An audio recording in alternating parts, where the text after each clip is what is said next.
Hello, all of you maniacs want to learn about history? Then you are a maniac. I didn't even tell you to introduce it. Oh, it's so nice of you, Alice. All right. Very good. Well, I'm going to do chapter 27. There's only 32 chapters, but the focus questions for chapter 27 I'm going to do here today. While Alice eats some crackers. My son is there trying to catch whatever he can catch. And he catches mud. Yep.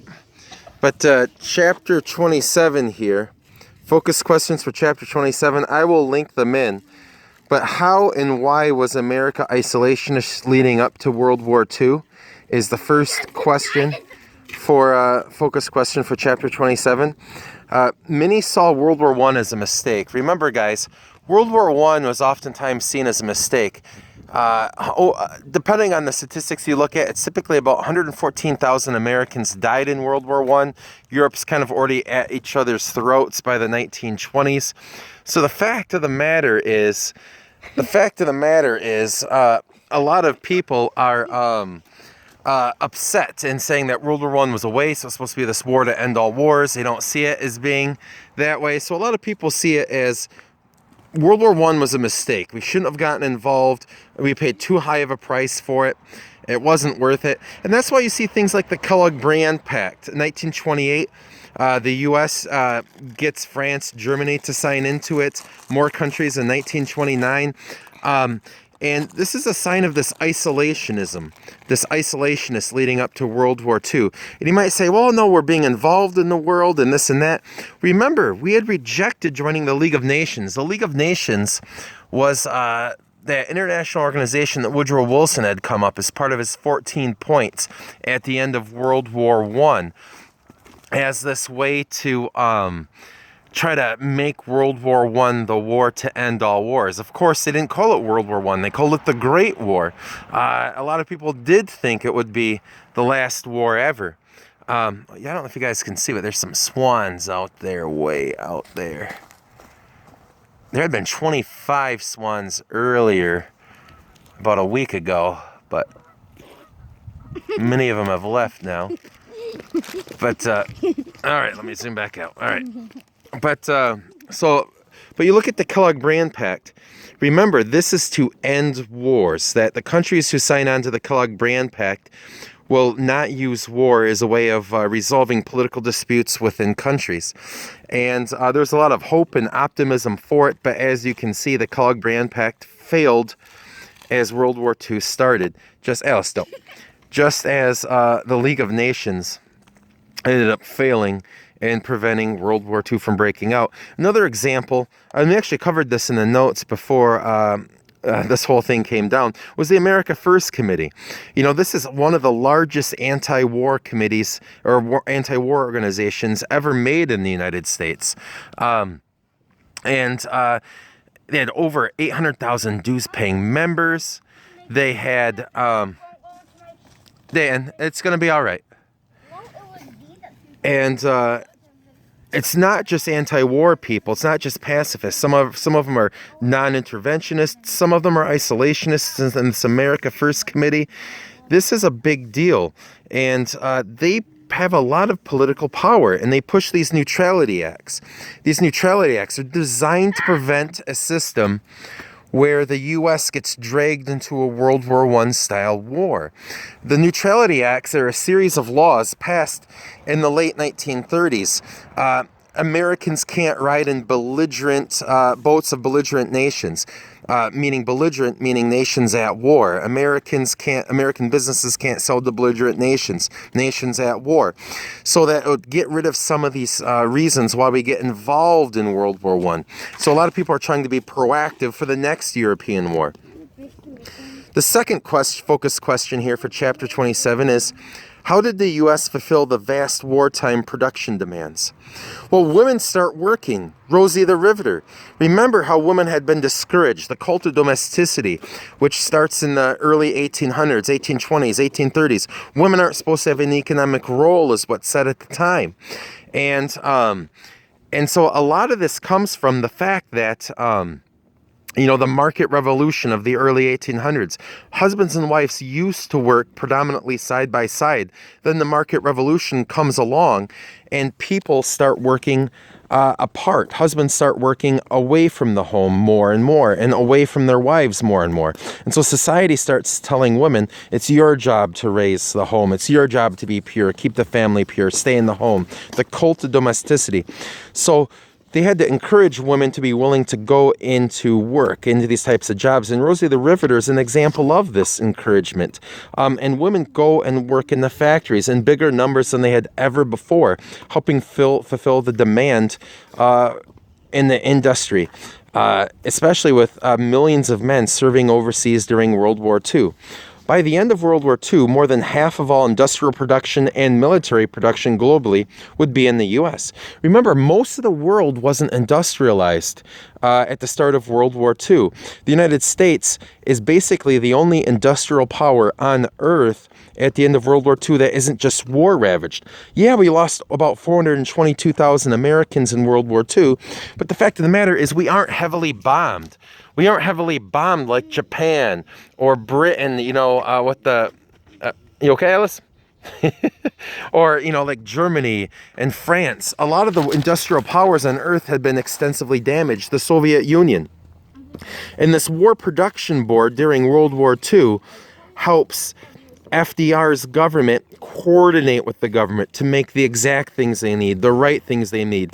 So factories are not all making the same stuff. So they kind of diversify what they're making to fit the needs of the military. The War Production Board helps streamline production to make sure we have what we need to fight the Axis powers. The Axis powers during World War II, the three big ones: Nazi Germany, Imperial Japan, Fascist Italy. So that's how the U.S. fulfilled the vast wartime production demands. We encouraged women to work in factories like we had never done before, kind of throwing in the face the cult of domesticity. A lot of women did kind of go back to that housewife lifestyle in the 50s, but after the war. But the fact of the matter is, after the war, many women start trying to reach outside the homes, and you see more and more women working outside the home. Some people say that's actually caused less by the hey, we used to work during the war, we could do that again, and more by the fact of materialism. Buy this, buy that. The 1950s is very similar to the 1920s in the sense that you have this materialism, this culture of buying this, buying that we need to buy all this stuff. Credit cards start to become a thing in the 1950s. In what ways did the U.S. fail to live up to democratic ideals during World War II? Well, there's a lot of segregation during World War II, even in the military.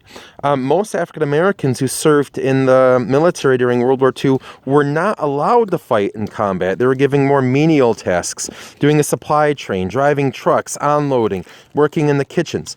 However, the African Americans who did fight, although not percentage-wise, a lot of them were allowed. The ones who did fight extremely well and fight nobly and very bravely. One example of this is the Tuskegee Airmen, an all-African-American pilot crew. These guys flew fighter planes, and their jobs were to protect the U.S. bombers. The U.S. bombers were slow-moving targets, easy to be picked off by like the Luftwaffe, the German Air Force. And so the fact of the matter is, guys, is that they needed these bombers. 80% of them were actually getting a death rate early on in the war. And so they needed fighter planes to guard these bombers. And so the fact of the matter is these bombers needed these fighter planes to guard them. And the Tuskegee Air Crew, at first, a lot of the white pilots would say, we don't want them. But by the end of the war, they were one of the most requested groups because of the fact that they did such a good job. And it was hard to become a pilot to begin with, but it was even harder to become a pilot as an African American because of the discrimination. You had to be like the best of the best to qualify because of just the rampant discrimination in society at the time. We talked about this before this unfortunate break, but the Japanese-American internment camps is another example that you could argue that we're failing to live up to our democratic ideas. Remember, 65% of the people put in the Japanese internment camps during World War II were U.S. citizens. And the vast majority, they had no specific evidence against them. And sometimes the evidence they did have against people was actually pretty flimsy. was actually pretty flimsy.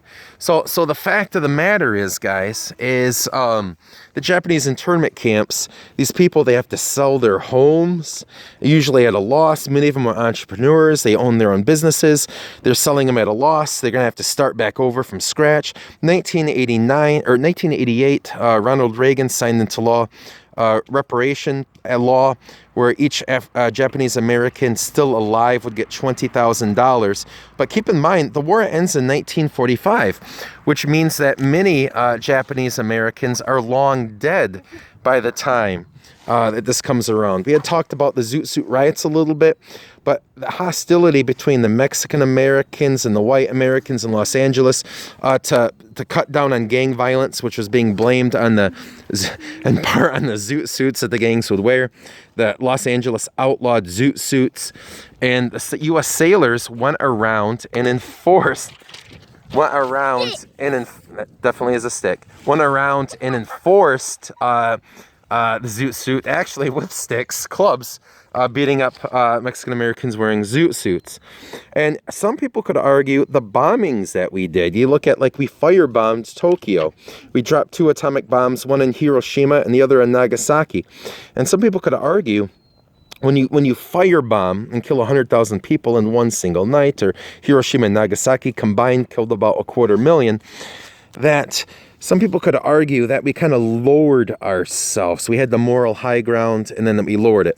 Now, some people certainly argue, and with a decent argument, that Hiroshima and Nagasaki helped end the war and actually save lives. But that doesn't mean that other people aren't arguing that we lowered our moral high ground. That when you drop an atomic bomb on a city, you know tens of thousands of people, civilians, are going to die. But without getting into that whole argument, these are just some of the ways that some people could argue that America didn't live up to the democratic ideals during World War II. All right, please leave comments and tell me what you like or don't like. You can say I have great production, big production expenditures. These kids are actually CGI. That's how big my budget is. And so, yep, they're not even real kids. They're CGI. Yep, they are. And so, all right, have a good day. Bye.